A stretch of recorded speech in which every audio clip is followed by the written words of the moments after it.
Two friends, two minds, and one love for Arsenal Football Club.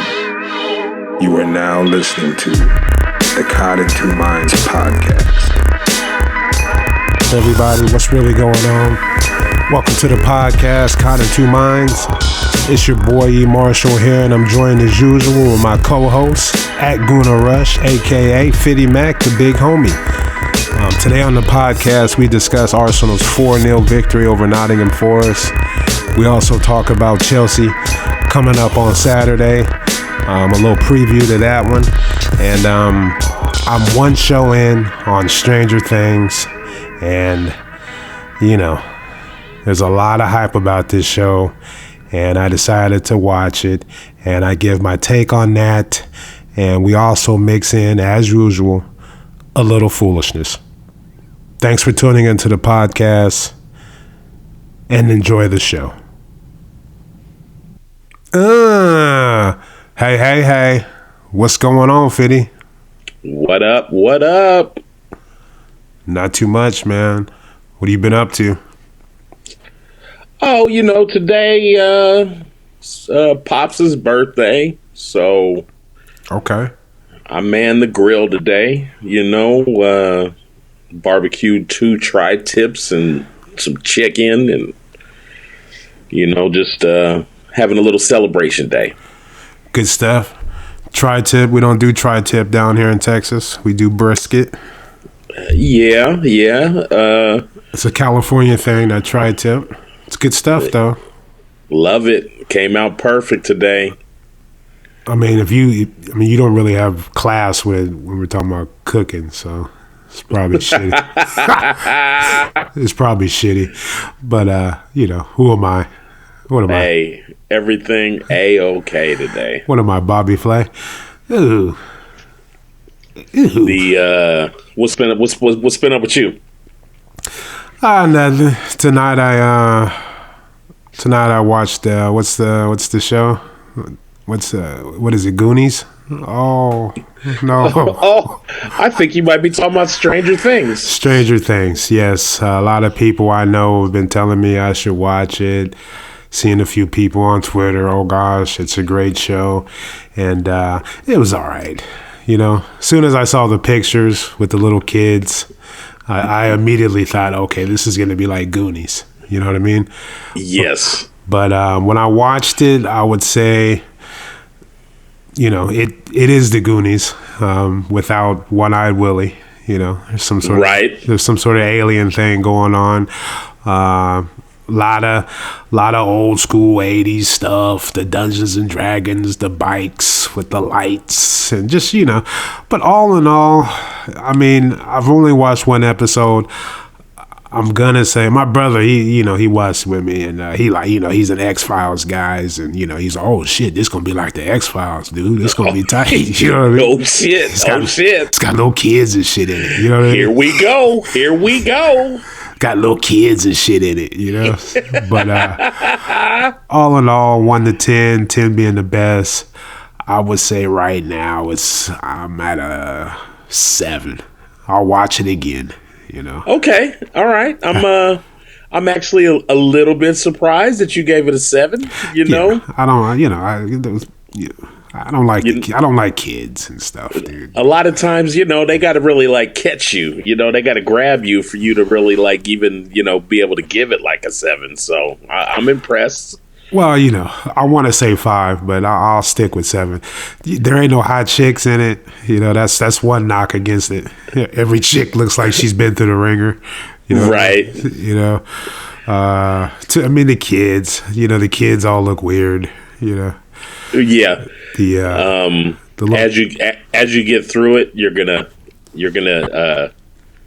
feel a little weird because how many men around the world are watching it, and they're gonna tell you that there is a hot chick in it. Okay. Well, I didn't see episode 1. You talking about the chick that used to rob fucking steal clothes and shit, even though she was a millionaire? Winona Ryder? No. Oh, okay. It's gonna be kind of let's see, how would you say pedo weird. Okay, now you're scaring me, and we're about to be thrown off the iTunes. You know what I mean? Yeah. Hey, you know what? Like I said, there's a bunch of men around the world. I'm not one of them, but I get it. I know what they're. I know how they think. Okay, well, you know, all right. But it's got a nostalgic feel, kind of Spielbergish. Right. Right. You know, I think a lot of people, you know, with shows like this, it just, you know, you could only do like a Goonie style thing for like once every 20 years or something, you know, and they probably haven't seen one of these in a long time. So, oh gosh, it reminds me of my childhood days. Right. Yeah. I mean, we'll see. But you know, right now, yeah, you know, I'll check it out again. I'll let y'all know what's really going on with it. I'll give you the real deal. No hype. Oh gosh. Oh, it's fabulous. You're not going to tell everybody at work? No, I'm embarrassed to tell you I watched it. You know what I mean? But the filming's great. You know, all that. You won't hear any of that from me. We're going to storylines, character building, things like that. The way they filmed it. Oh, the talent they used. It's so, oh gosh. But anyway, enough of that foolishness. That's pretty much, that's all been going on with me. I do have allergies, so if you hear a sniffle or two, forgive me. Oh gosh. Oh. Something going on with your snout? No? Right. So anyway, let's get to Arsenal, our beloved Arsenal. 4-0. Excuse me. I said zip. 4-0. Oh gosh. But great game. What were some of your thoughts about the game? What did we do? We 4-0 over Nottingham Forest in the EFA League Cup or. EFL. Yeah, the EFL League Cup, 4-0 over Nottingham Forest. What were some of your thoughts about the game? It was fun to see a bunch of kids trying to, you know, prove themselves. You know, seems like I harp on this a lot, but the energy level was kind of cool to see with a bunch of kids that really wanted to like prove something, wanted to make themselves be seen. Right. That was going to be my main point of the game. One of the biggest complaints I've always had is if you're going to go out there, you know, it might not be your day, but if you don't have the energy and the passion to compete, that's all we really want as fans. And I really saw that on Tuesday. A lot of energy, a lot of passion. And I wasn't nervous at all based on just energy as far as the team. Yeah, took a little bit for them to kind of break them down a little bit, get it going. But once they got going, like boy, you know, they were pushing hard, and you know they beat a team they were supposed to beat. You know, that right. kind of thing. Early on, the cohesion wasn't there, but as the game went on, it did kind of get going. Another screamer by Xhaka. Another screamer. And he's clearly left-footed, you know. I have to, right? I hope so. Or he's got, we talked about Santi being the best two-footed player in the world. But yeah, he buried another great shot. I love the fact that he's not afraid to take those, especially when he has the time. He's just like, whatever, okay. Give me the space, yes. I'll shoot it. And he's been on target. So hats off to him.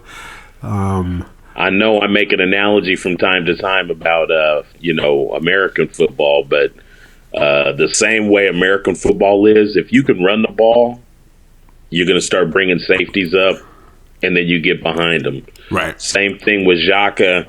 If he continues to bury shots like this, teams are going to have to suck up higher. And if they suck up higher, that can only mean good things for cuts and runs behind those guys. Definitely, he when he takes those shots and he continues to bury them, it's going to create space behind that back line. And yeah, what else? Lucas scored 2 goals. He looks like a player. You know, he looks like he's got the. You know, I call it the Alexis gene, where he's going to fight you tooth and nail and do whatever it takes. you know. The second goal was all effort and just and strength. Exactly, and I mean he fought hard for it, and just wonderful effort. He took a penalty great. He stepped right up there and buried it. The keeper guessed the right way, and he still made it. When I see that happen, that shows me that this is a guy. He's gonna be a good player for us once he continues to get his feet wet and get used to the spazziness of the Premier League, the industry. Sure, and I like the different style he brings compared to Giroud. Could be a change of pace type of thing between the two of them.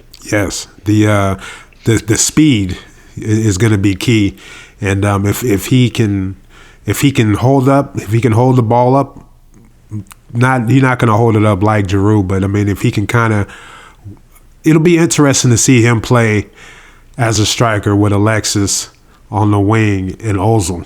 You know what I mean? Because a few of his runs weren't being hit. Ox wasn't able to really see it and slip it to him, but on the other side of that, he slipped Ox a beautiful pass, and I have to admit, Ox, they did a nice little 1-2. Lucas slipped in the through ball. Ox got in front of his man and just buried a nice shot, which was good for Ox because I don't think he played too well. I don't think he played well at all. I was just going to ask you. Does the last goal redeem?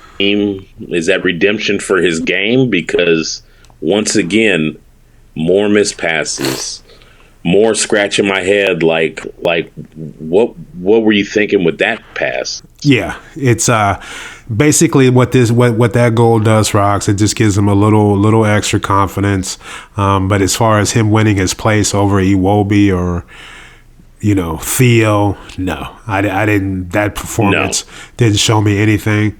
Who are some of your other players you want to highlight? Who else you think did a good job as far as the kids? I liked the Holding and Gabriel center backs. I thought they did well. Martinez, I don't know if that's our first look. It's my first look, I think, of Martinez in goal. He didn't get challenged too much, but did his job. Yeah, I thought he was solid. I thought the kid playing right back, forget his name, not Mensah, whatever it is, but I thought he did pretty good. I like whatchamacallit. I thought Adelaide, he's going to be the next guy that's going to step up. He's a big guy, but I thought, his control with the ball and some of the passes he made and his movement was good. El Nini was good as usual. Hopefully he's not on Joel Campbell Island where Wenger just doesn't play him ever for some strange reason, but I thought he was great. And I want to give a shout out to a guy who gets a lot of flack, and I don't really agree with it. He's a true professional. He doesn't really ever complain. And the guy starting in front of him is not that far ahead of him, and that's Gibbs. I thought Gibbs played great. I thought he was solid like he normally is. Yeah. And he was a little rusty, and he never gets to play. But I commend him for not being like Debussy. Debussy complained he wanted to leave the team. You never hear any of that from Gibbs. He just keeps his head down, and hopefully Wenger gives him another chance, or just every now and then rest Monreal, because you're playing the hell out of Monreal, and eventually he's going to break down. Sure, I think on our team we get we get plenty out of our upfront guys, our midfielders and stuff like that, as far as timely passing and all this kind of stuff. I don't think the left back necessarily is a glory role in our team. They're important, but like you said, I mean, I think it's good enough to just say that, hey, the left back was solid today. He was solid. He didn't, he didn't get caught out of position. He didn't get beat. Exactly. Gibbs is every bit the athlete that Nacho is. Maybe even a little bit more of an athlete. But he's quicker. Yeah, definitely. He can dribble. He's quicker. It's just his final ball is not as good as Monreal, and Monreal is a little more physical defensively, and I think that's why Wenger chooses him over Gibbs. But so I mean that's enough of that one. It was a great performance. 4 wins in a row. Now Saturday we have a big one. Our bogey team, our thorn on our side, Chelsea. Are we playing at the Emirates?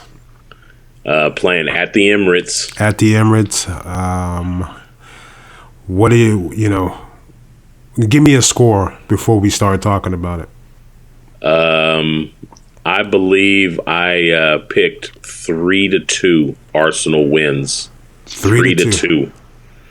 I'm not going to be no. What you got the score at? I got this. I got us drawing against Chelsea 2-2. We really. I know it's a different coach, and they're kind of struggling, even though they did fight hard and beat Leicester on Tuesday. It's just one of those teams we really don't play good against. Hopefully this year we can, but I mean, if we get a draw against a solid Chelsea team, I'll be fine with that. Costa just scares the shit out of me, He does. I'm not going to be delusional, so that's why I said Chelsea scores 2. But they've been giving up goals, so I feel like we can exploit their back line. I don't think their back line is great. No Terry. No Terry. Ivanovic is kind of a thorn in our side at times because he just likes to just go around and punk our little guys. But yeah, he's gonna have his hands full with Alexis, and he has been struggling. Like, I mean, that's the weirdest thing. Like, yeah, he can play right back, but I mean, he's clearly a center back. You know what I mean? But they just they keep playing him out there, and hopefully Alexis can exploit his poor form. Because he's been struggling. Hazard scares me when he gets going. When he wants to play, he's somebody that can cause us some problems. I just, as far as us scoring goals, like I don't know what's going on with Giroud. If Alexis is up there by himself, a draw would be a good result. I would take a draw, no problem. The thing that scares me about both Costa and Hazard is when Arsenal is not on their P's and Q's, they tend to leave space between their defensive midfielders and their back line. And that's where it seems Hazard is always kind of cutting in, exploiting our big open field out there. And, like if I was Wenger, I would be pointing that out for the next 3 days. Like this space in here is very important. Right. He ain't gonna do that though. He can do the same thing we always do. Hopefully the players have a good game. Is basically what Wenger's all about. Well, I do believe that no film, no scouting of the other team. It's just worry about yourself and let the chips fall where they may. So that's how it's always been. But we're in good form as far as, we're not playing really great, but we're getting results, and Chelsea is not really playing great, and they're not really getting results. So it'll be an interesting game. We are playing at home. I say 2-2, but I of course I want us to win. I mean, give me a break. Like, what am I? Yeah. As a quick lineup note, if for some reason Giroud can't go, I would still start Lucas Perez with not so much of I believe Lucas Perez will put it to him, but we have to have Alexis out on the wing. We have to have him out there. Like, right. I mean, just from what I was talking about earlier, he will really exploit Ivanovic's, poor form. He has a handful with little quick, tricky wingers. They're his kryptonite. So if we can put Alexis out there, keep him occupied, then it's going to open up space. And it would be nice to see Lucas get a start and maybe score his first league goal for the team. So, yeah. We'll see. I'm expecting one of our two strikers up front, Alexis on the left, and like I said, I mean, I give the nod to Iwobi, but knowing Wenger, I'm pretty sure that Theo's going to be out there on the right. Yeah, you don't really see Iwobi out on the right too often. He seems like the type of player that can play that position, but I guess Wenger just likes to play him on the left. But I would like to see him play with Ozil and Alexis and just see what that looks like. But Theo is good for just a random, oh my gosh, he scored, goal. Sure. And he has been hustling. He looks like he's a little more passionate. He's getting stuck in. He's actually doing a better job tracking back and helping Bellerin than Iwobi is helping Monreal. And that could be why Monreal has looked like he's struggled this year. But he's a youngster, and I think he'll get better at that. But yeah, whoever you go with, I think will be fine. I would lean towards Iwobi. I would too. And like you said, he hasn't played out on the right too much, but it seems like Wenger is possibly kind of flirting with like playing him out there some. Yeah. So he hasn't started him there yet, but it might be the time. Yeah. I don't think when Iwobi plays out on the left, it's not about his his cutting in ability that Alexis has. He does have that in him.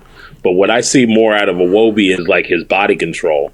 He knows how to kind of tap, get around a defender, and then kind of use his body to shield and, kind of stay under control and stuff. So it would definitely be a different type of player than Theo. Yeah, he's a big guy. He does have great body control, and he's pretty much got free range. You see him out there, and he's all over the place doing little 1-2s. He's always moving. So yeah, he offers you a little something different than Theo. And when he shoots, he's usually on target. The midfield, though, that's the big question. I was just going to say, we addressed everything, but who the big question is for everybody. So, Jacques has scored 2 great goals. He looks like he's in great form. Do you play him with Santi, or do you continue to play Coquelin with Santi? I truly believe I'm going to leave that up to Wenger to really decide, because I think the obvious thing would say our two best back midfielders would be Santi and Xhaka, but I don't know if he wants to. They both have a little bit of kind of offense in them, and he might want the grinder, somebody to kind of grind next to one of those two guys. So here's the conundrum. Xhaka, he can ping a pass. He's good with the long pass. He's good taking the long shots outside the box. But defensively, making tackles, he's really not that good. Like, he's a defensive midfielder, but he's not your typical good tackling defensive midfielder. He's more based on positioning and getting the ball and making the long pass. Whereas Koch runs around, makes tackles, breaks up play. He's more on the Conte type, as far as just being a little grenade out there and just coming up and blowing up plays. So it's all about what Wenger wants against Chelsea. I say play Xhaka and Cazorla. just to see how that goes. And if we score goals and we get a lead, then what better player to bring off the bench to kind of close shop, seal the win, make some tackles, blow up plays than Coquelin. So I would go that route first. I agree. It would be a little sign early in his career with Arsenal to find out kind of like his mentality, his discipline. If he runs next to Cazorla, we kind of need him to be the one that kind of stays back.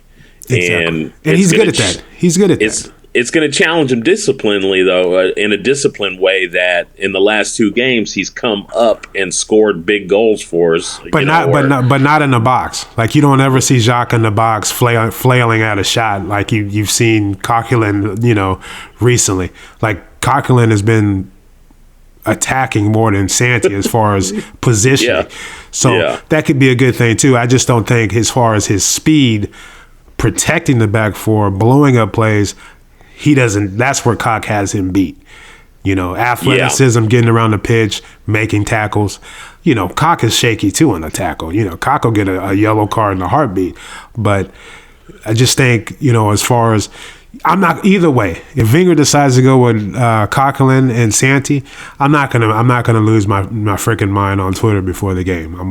I get what he's doing based on what I just said. So, well, the one thing about, like you were saying with Jacques, no, it wasn't in the box that he came up and scored those goals. Yeah, but that against Chelsea, that's still farther up the pitch than I want to see him. Okay. I need him to stay back and protect that space between the defensive mids and Exactly. Yeah. It's going to be kind of a la Carrick style, how he used to do for Man U. Like, whoa, don't. Rarely did you see him get much farther past midfield. I hear you totally. It'll be nice to see Mustafi and Koscielny. We got. It's nice having 2 center backs with speed that can get around and push up the field and blow up plays too. So that'll be nice. But anyway, So it'll be an interesting game. I hope we come out on top. That'll do it, man. You got anything else? What do you want to talk about? Hey, I'm just looking forward to the game.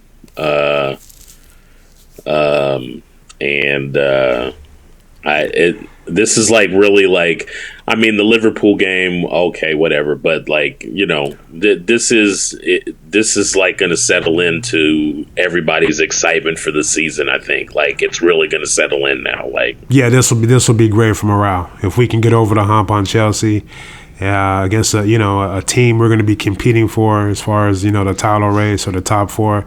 It's going to be good. I'm excited. Any inspiration for the listeners, Fiddy? Any? Give them something. All I can tell you is that 6 out of the next 7 or 7 out of the next 8 games are at home.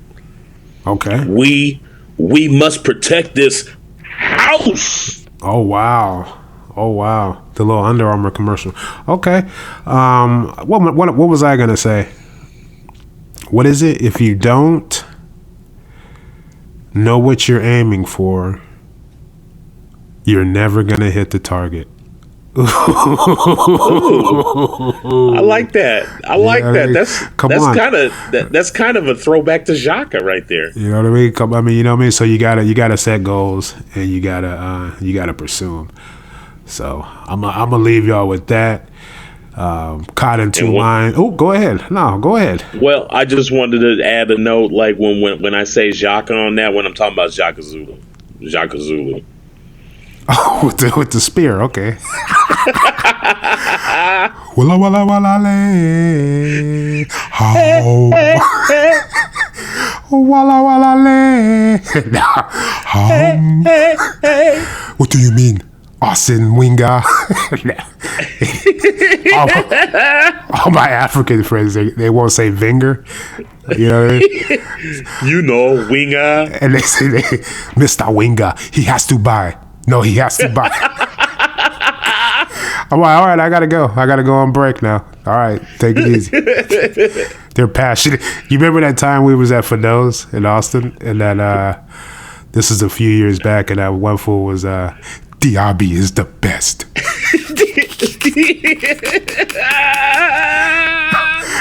the most passionate Diaby fan you've ever met in your life. He was awesome. I think Diaby did like a nutmeg on somebody, and he just grabbed my arm like he was gonna rip it off my body and beat me over the head with it. He was like, Diaby is the best, man. The best. I was like, yeah, he's cool. Anyways, that's going to do it for today's podcast. It's Caught in Two Minds. Please go to iTunes, subscribe, rate, and review, and participate on Twitter.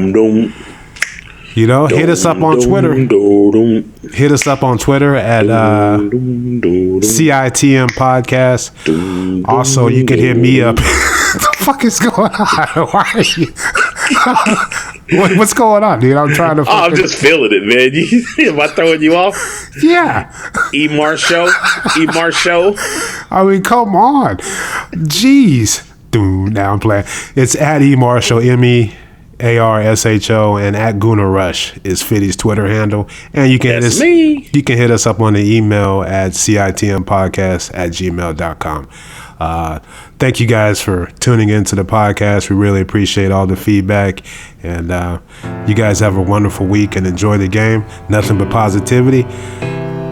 This is E. Marshall, and I'm out. Peace.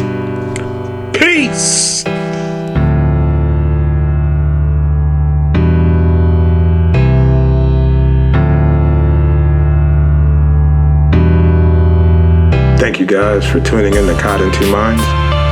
Please head on over to iTunes and subscribe, rate, and review the show. All feedback is much appreciated. If you would like to contact the show, drop us an email at citmpodcast@gmail.com. And be sure to follow us on Twitter at CITM Podcast, at Guna Rush, and at E. Marshall. That's EMARSHO. The music in this podcast has been provided by Statics. If you like what you hear, be sure to check them out at staticsentertainment.com and follow them on Twitter and Instagram at Statics Music. That's STATX Music. Peace.